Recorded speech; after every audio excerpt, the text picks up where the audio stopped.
छा थियो बी छो रे हो ॾिस सामो शेरोज खान बीठो आहे। हा त पोइ छा थी पियो? केड़ो को राकास आहे जेको असांखे जेरो गड़की वेंदो? राकास ना मूंखे त राकास खां बि बिछड़ो लॻंदो आहे। जेकॾहिं तूं नथी घबराई त पोइ हलूं था।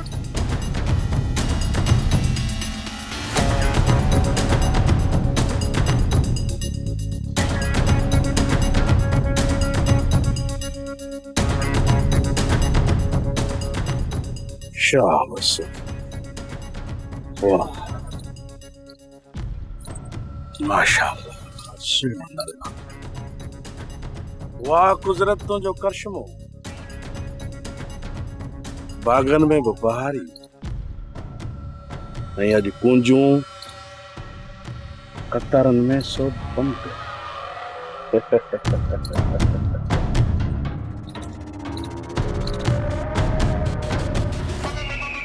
मूंखे इहा त ख़बर हुई त वडेर का ॿार टरड़ा हूंदा आहिनि, पर अॼु अंदाज़ो थियो त केतिरा टरड़ा हूंदा आहिनि। हाय हाय वाह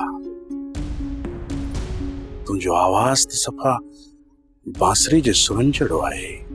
मुंहिंजो आवाज़ कहिड़ो बि हुजे, पर तुंहिंजी इन बदइखलाक़ी जो बाबा साईं खान बहादुर खां ज़रूर फ़ैसिलो वठंदो। नंढा रईस चांडरो की शाह मुराद रईस जी धीउ आहे। ओहो मूंखां त ग़लती थी वई, पर इहो बि सुठो थियो जो तो हिनजो नालो ॿुधाए छॾियो चांडरो की। सुठो थियो जो ही शाह मुराद जी धीउ आहे। पोइ बस मां बाबा खे चवां थो पंहिंजे पीउ सां ॻाल्हाए ऐं मुंहिंजे रिश्ते जी ॻाल्हि करे। तोसां मुंहिंजी जुती बि शादी न करे। इहो त वक़्तु ॿुधाईंदो।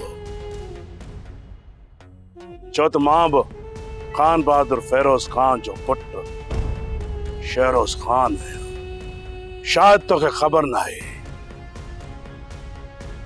मुंहिंजी दहशत खां जिन बि पंहिंजा आस्ताना छॾे आई भॼी वेंदा आहिनि।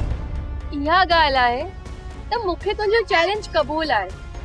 तूं पंहिंजो पूरो ज़ोर लॻाए ॾिस, मां बि ॾिसां थी त खान बहादुर ऐं उनजे पुट में केतिरो दम आहे। हली हणी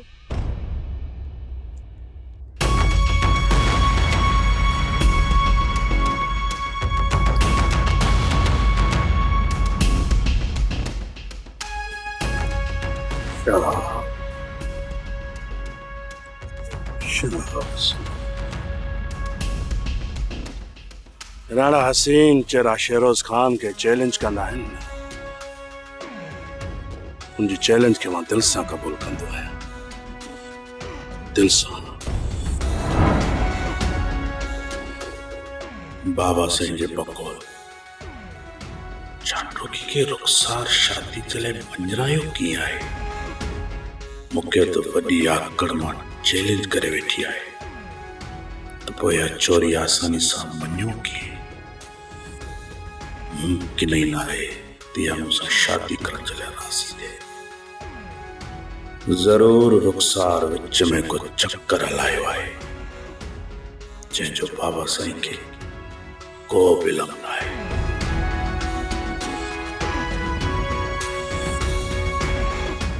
वेरुन जी वस्ती वेरुन जी वस्ती।